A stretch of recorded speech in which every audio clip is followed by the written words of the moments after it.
I published my first book back in high school, and then after publishing that book, I decided to publish another one. And the covers, wow, definitely not like the ones I produce now.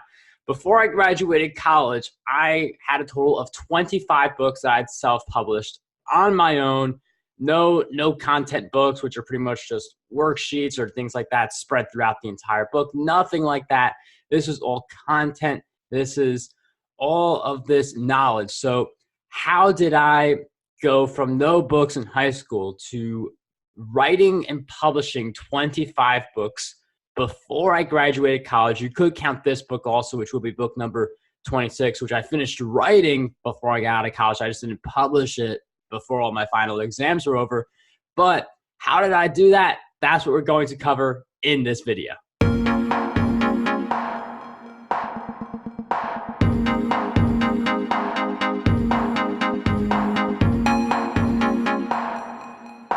What is up, everyone? Marc Guberti here. I'm one of the 3 people behind Ocean Writing, which is this really awesome retreat we do on occasion, which will help you be a 6-figure author. The next one we have coming up is in January 2020. So one of the things about writing a lot of books is that it helps you with getting better at launching your content. It gets you better at marketing. It gets you better at making revenue.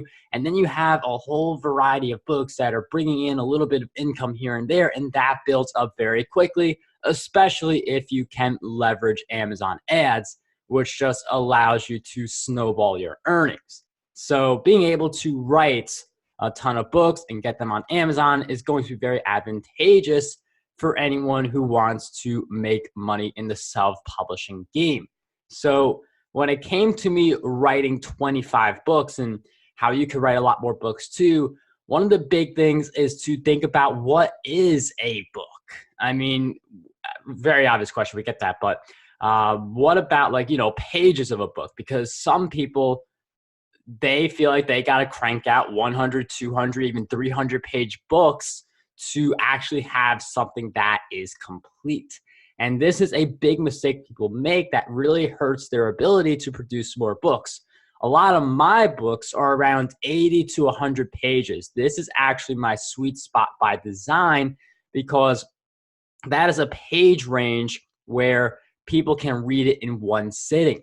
When I did my first book signing for my book, YouTube Decoded, a lot of people came up to me, they got the book, I signed it, and they were happy that the book was short because they were able to read it. They were able to do it in one sitting.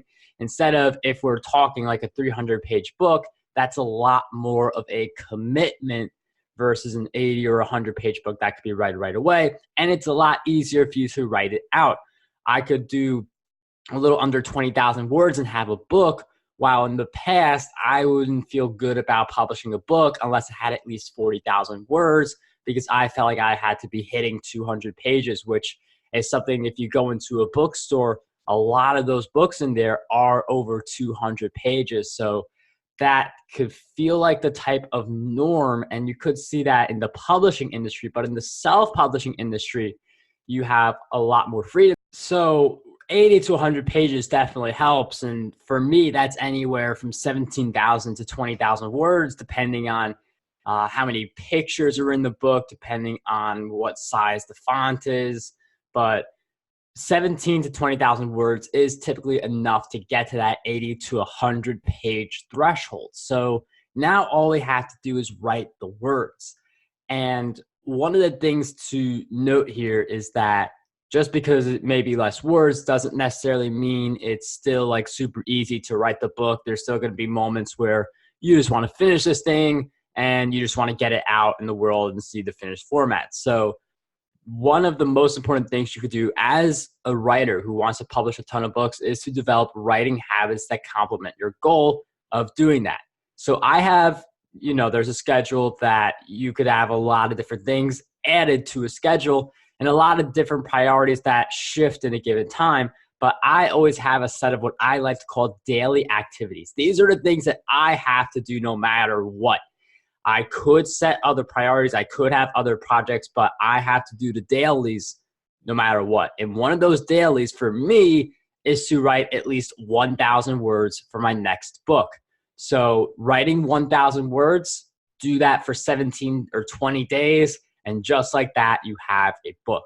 So this is how you hear about these people who come out with a book a month. They're doing it because they write 1,000 words per day for 17 or 20 days. And, you know, some days you feel like really good. You do 2,000 or 3,000 words, which trims it down even more. And then you have your book done. So if you really break it down like that, it's definitely easier for you to go ahead and write all the words that you need to write for your book. 1,000 words for a lot of people is going to take less than an hour to do. And it just comes down to words per minute. How many words can you type in a given minute? If you could type 500 words in 30 minutes, which boils down to 250 words every 15 minutes, that is definitely very doable for a lot of people. Now, obviously, you want to make your books good, because if you go for just the word count, you could just do like run-on sentences and not make it flow at all. So you definitely want to factor that in, which is why you do look over your work, which is something every writer should do before they publish a book. But at the same time, just keep that in mind. Don't worry too much about editing, proofreading as you are writing the book. That is what you do later, but that is something to think about as you go into your word goals, like 1,000 words per day and other goals like that. So let's say the 17 to 20 days have passed. You have done your 1,000 words per day. You have been consistent. You found a time in the morning, in the evening, or somewhere in between to get the 1,000 words done each day, and you have your book. What happens next? Well, this is where a lot of people have a lot of different opinions. Most people, they like to go towards having an editor look over your work, and that's good for people who maybe they haven't written too many books, or they feel like a fresh set of eyes would help improve their books and they want to do that. What I recommend, and this is what I do, part of because I've written so many books, I feel more comfortable just looking over my own work once, not giving it to an editor or anyone like that, because that is something that takes more time. If I were doing a signature book, like if you've seen any like celebrity entrepreneur, comedian, like singer come out with a signature book, like there are editors working on that thing to really make it flow. But that's not the game that you are in. You are in the game of creating as many books as you can. If you are in the like a lot of people in the self-publishing space are in that game. So if you are in that game, it's more of how can I provide a ton of value as quickly as possible? Some of the spelling may not be perfect, but if you're able to proofread your book once and really eliminate a lot of those mistakes and eliminate some of the sentences that just don't flow, then you can produce high quality books, and people tend to overlook some of the different things in a book that may not be 100% perfect, as long as the value is strong.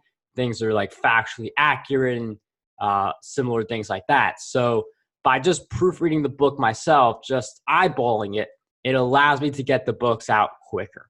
Because handing it off to an editor, someone has to read your book who is not going to be as committed to your book or to your self-publishing brand as you are. They're only going to be committed to the degree that you're paying them. So if you want a more committed person, you got to pay more. And even then, that person's not going to be fully committed to your brand, and it's going to take longer for you to get your books out. Now, if you do have like a few different books, you're able to work on them.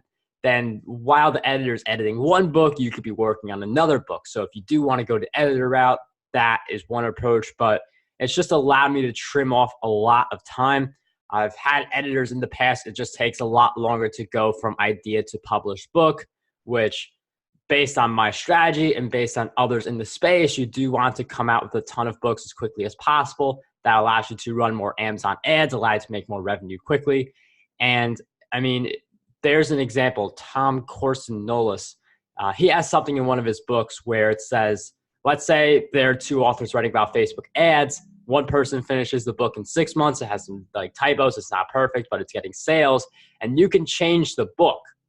Like with self-publishing, you can make any change anytime you want. And it just takes 24 to 72 hours to hit the marketplace. So if a lot of people mention a typo in your book, you can just change that like right away.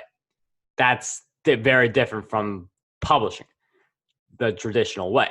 So he said, 6 months, takes this guy to write the book, publishes it. It takes another guy 18 months to do the same type of book, edited, formatted perfectly, perfect book. But the person who released in 6 months has 12 extra months to get sales, to get noticed, to get visibility. Then the author who takes 18 months and has that editing team behind him. So the sooner you publish your books, just the more visibility and sales you're able to get up front. If you really feel like you need to make changes, you can always go back to one of your books, revise it. And that's also a great strategy for relaunching your book in order to make more sales than what you are currently doing. So with all these different books, I mean, you create them, you publish them, you write them, all this fun stuff, but the marketing is how your books actually make money. And this is where it can get a little challenging, because as you publish more books, it's harder to market them the way you see authors market their signature books. Like, they market their books months in advance. They have all social media copy. They're emailing their list about it a few times. You see some people say, if you buy 100 books, you get this really awesome thing from me. So there's different things you do when you have a signature book, but in the self-publishing space, a lot of people play it where you want to publish a ton of books. It's better to have 10 books that each make $50 than one book that makes $300, just based on a revenue standpoint. And also, you've got potential for growth for 10 different books versus potential for growth for one book. So the way that the marketing works is you definitely want to promote it when it comes out. You want to email your list, use social media, tell your friends to get reviews, do everything you have to do to promote the book when it comes out. But it's not like there's this big dramatic lead up to the book.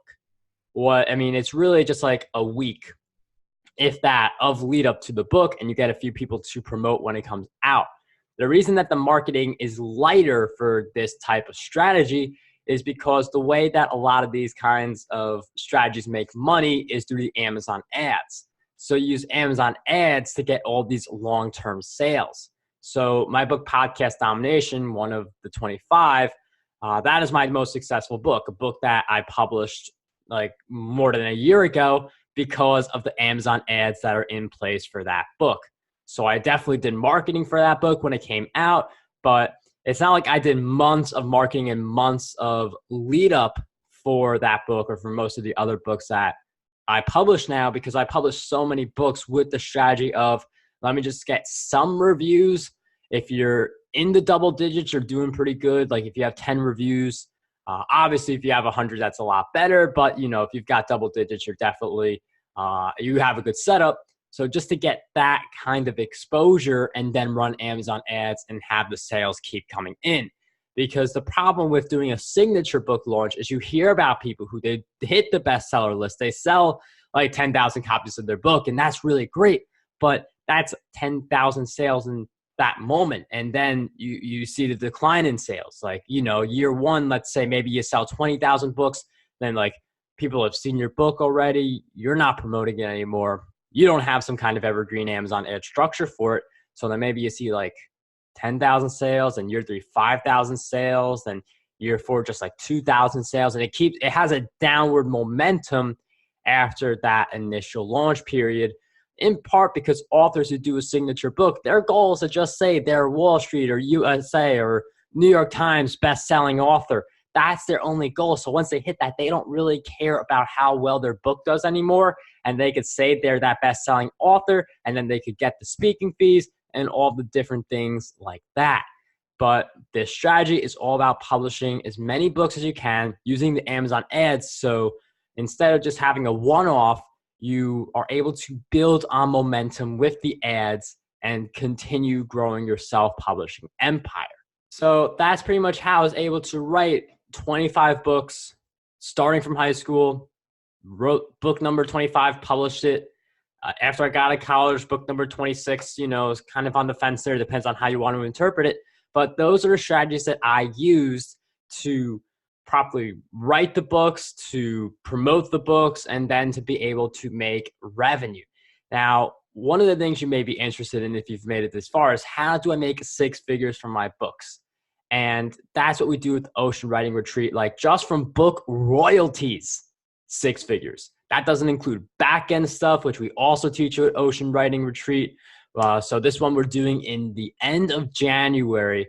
You'll see stuff pop up on your screen. But the end of January, is when we're doing it in Florida.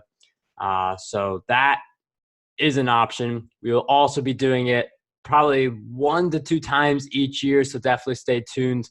This is the first retreat I'm doing, and I'm doing it with 2 other people, so I'm definitely very excited to see how this goes. But anyways, I definitely hope you guys enjoyed this video. Dream big, achieve greatness, unlock your potential today.